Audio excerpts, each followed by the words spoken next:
এই গোপালগঞ্জের প্রোগ্রাম করতে, কক্সবাজারের প্রোগ্রাম করতে সেনাবাহিনীর রাষ্ট্রের 8 কোটি টাকা খরচ হয়েছে, যেখানে প্রধানমন্ত্রীর জন্য 21 লাখ, রাষ্ট্রপতির জন্য সেখানে 25-30 লক্ষ টাকা সেখানে খরচ হয়, তাদের পেছনে 8 কোটি টাকা খরচ হয়েছে। রাষ্ট্রের এবং জনগণের টাকা এভাবে খরচ করার অধিকার এই সরকারকে কেউ দেয় নাই। আমরা সেটার বিরোধিতা করছি এবং তারা পক্ষপাতমূলক যে আচরণ করছে সেই আচরণেরও আমরা নিন্দা করি।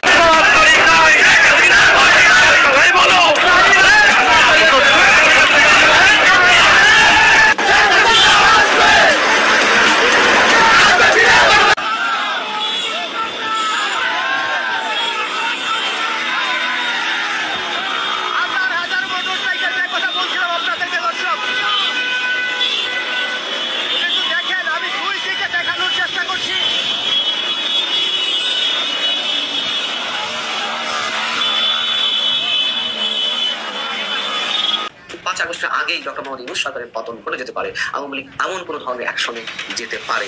সারা দেশের জেলার কারাগারগুলোতে আওয়ামী লীগের সাবেক মন্ত্রীদের, সাবেক এমপিদের, নেতাকর্মীদের যারা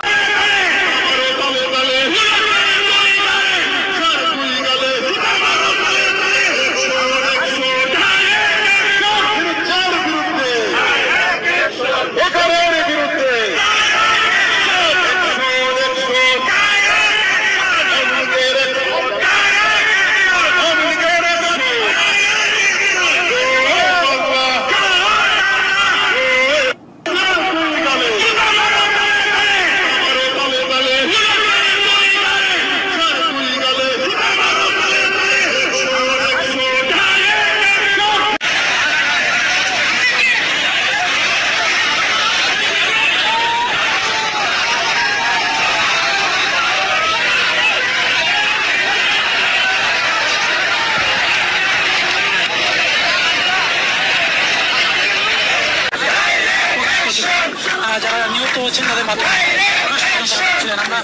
আমরা